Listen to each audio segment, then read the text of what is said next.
अभी मैं आप लोगों को जो आया हुआ क्वेश्चन है पिछले वर्ष में बोर्ड एग्जाम में, वो मैं इसलिए बतला रहा हूँ ताकि आप लोगों को ये पता चल जाए कि परीक्षा में किस टाइप का प्रश्न आता है, हमें किस टाइप के प्रश्नों को हल करना है, कैसे हम तैयार हों, है ना।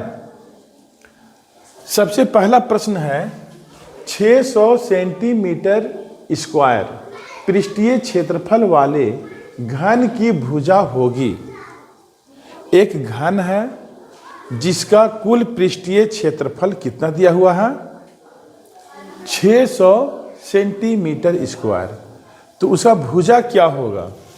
घन का आकृति मैं आप लोगों को पिछले बार बताया था। एक छोटा सा घन मैं बना देता हूं, ठीक है। घन में क्या होता है, सभी किनारों की लंबाई आपस में बराबर होता है, ये आप लोग जानते हो।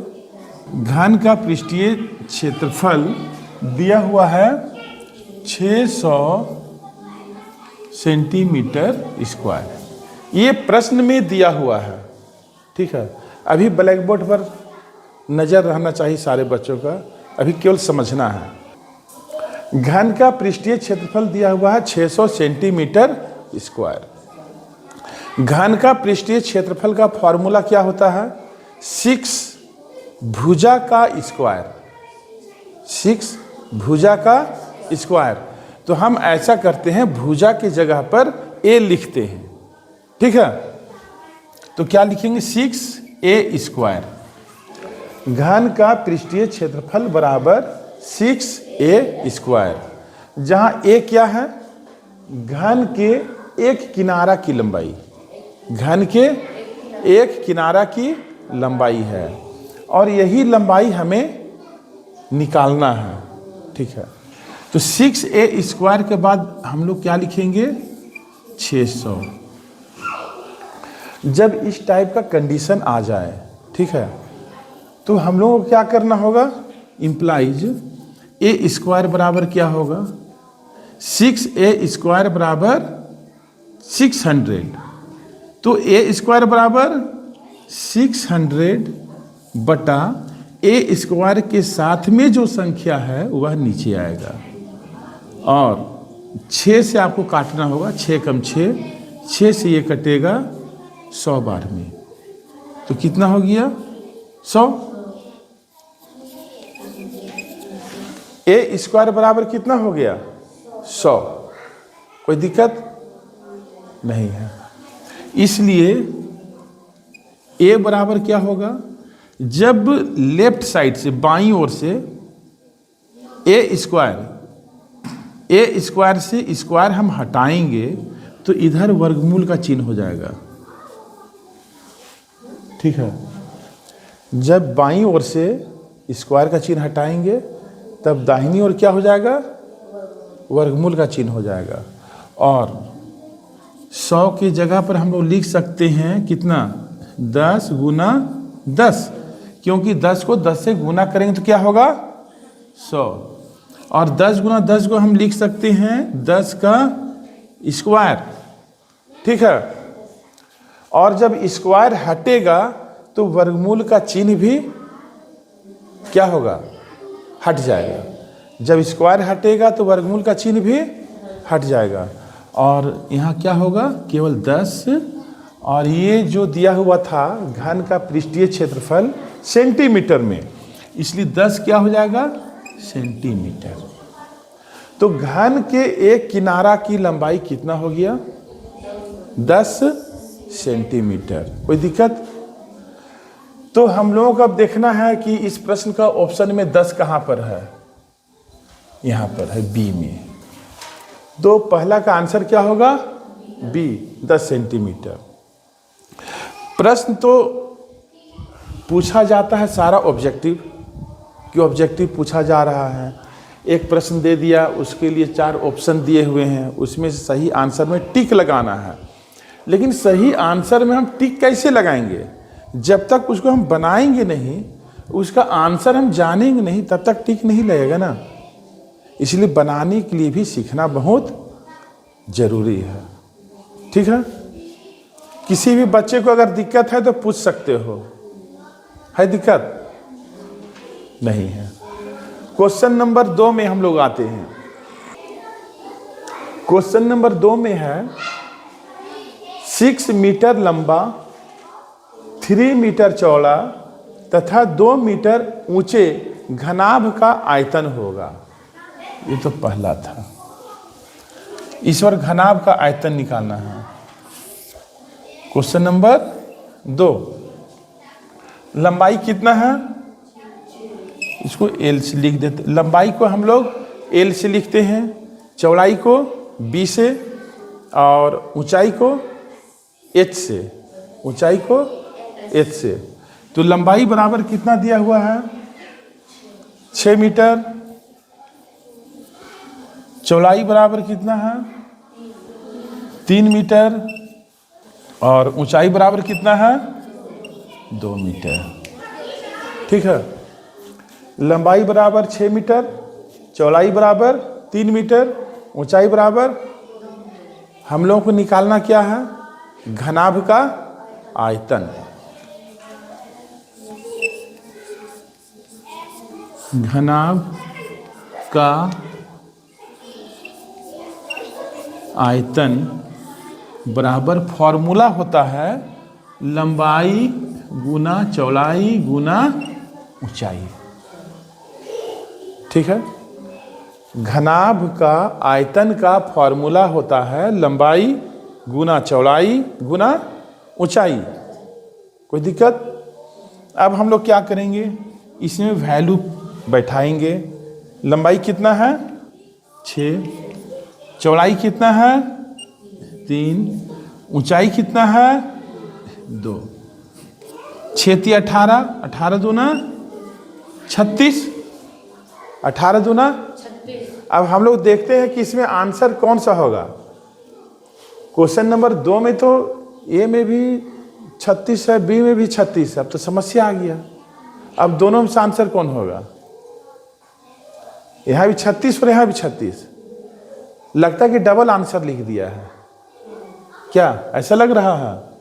देखो तो, यहाँ भी 36, यहाँ भी 36।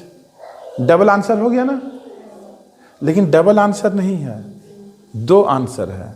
यहाँ ध्यान दो, यहाँ 36 मीटर स्क्वायर है और यहाँ पर 36 मीटर का पावर 3 है।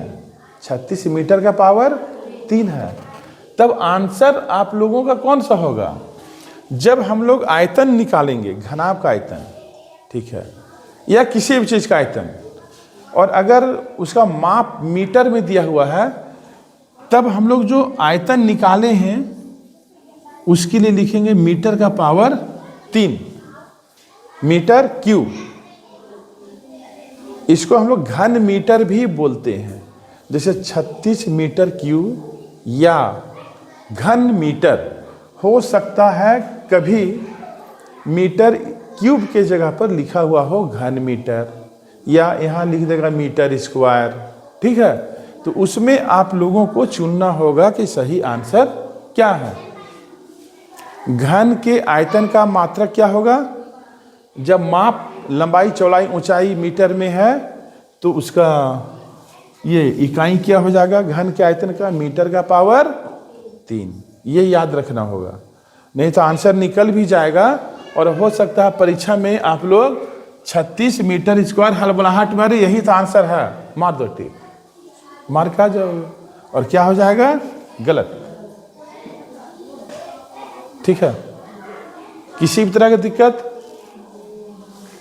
क्वेश्चन नंबर 3, यदि बारंबारता 7 हो तो संगत मिलान चिन्ह होगा। मैथ में एक सांख्यिकी चैप्टर पढ़ना है। मैथ में एक चैप्टर है सांख्यिकी, है ना, उसी में मिलान चिन्ह का उपयोग होता है। अभी आप लोगों को केवल यही समझ लेना है अच्छे ढंग से। यदि बारंबारता 7 हो तो संगत मिलान चिन्ह होगा। तो 7 के लिए क्या होगा? इसका आंसर होगा डी। क्यों होगा डी? अगर मान लीजिए आपको यहां पर मैं लिख के दिखाता हूं, ठीक है। इस जगह में 1 के लिए मिलान चिन्ह लिखना है तो आपको लिखना होगा एक लाइन। 2 के लिए मिलान चिन्ह लिखना है तो 2 लाइन।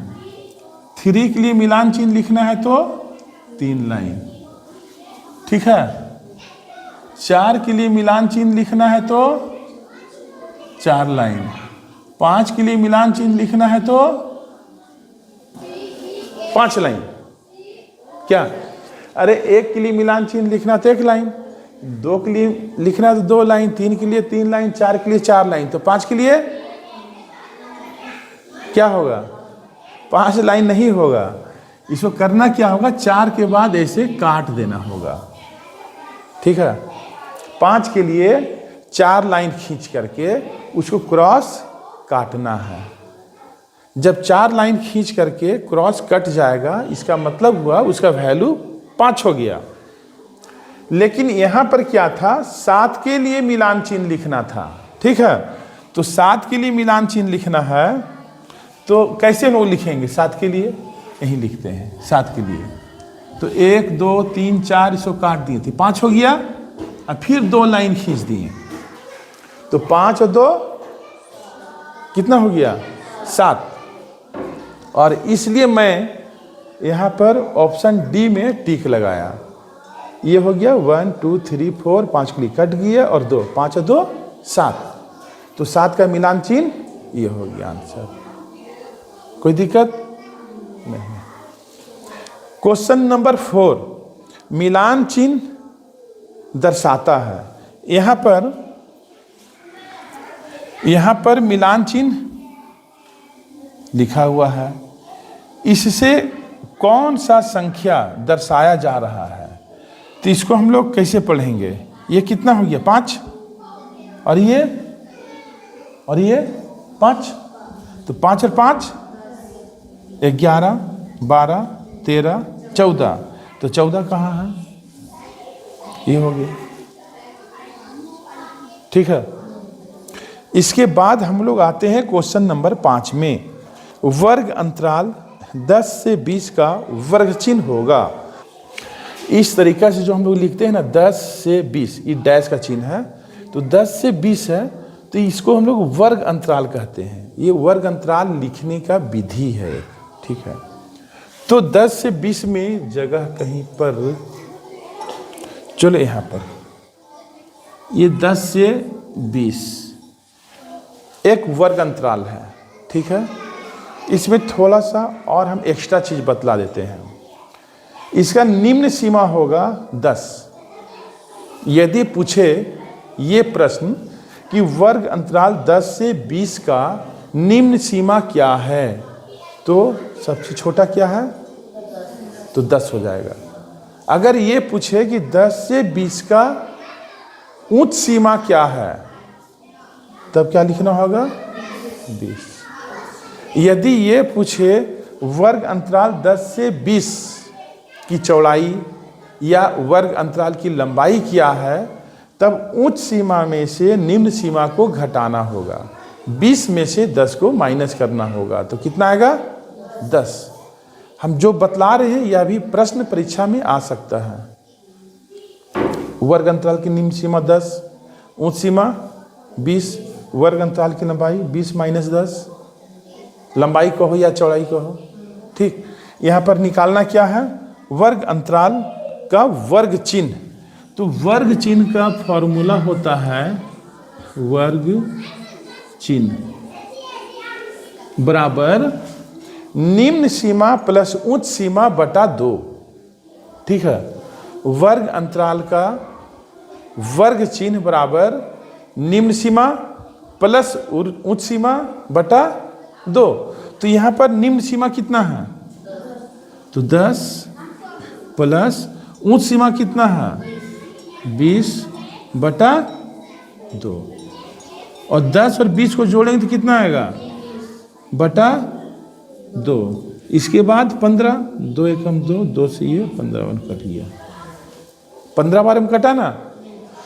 तो इस प्रकार वर्ग चिन्ह हो गया 15। तो हम लोग देखते हैं इसमें क्वेश्चन नंबर 5 में 15 ऑप्शन बी में है। ये आंसर हो गया।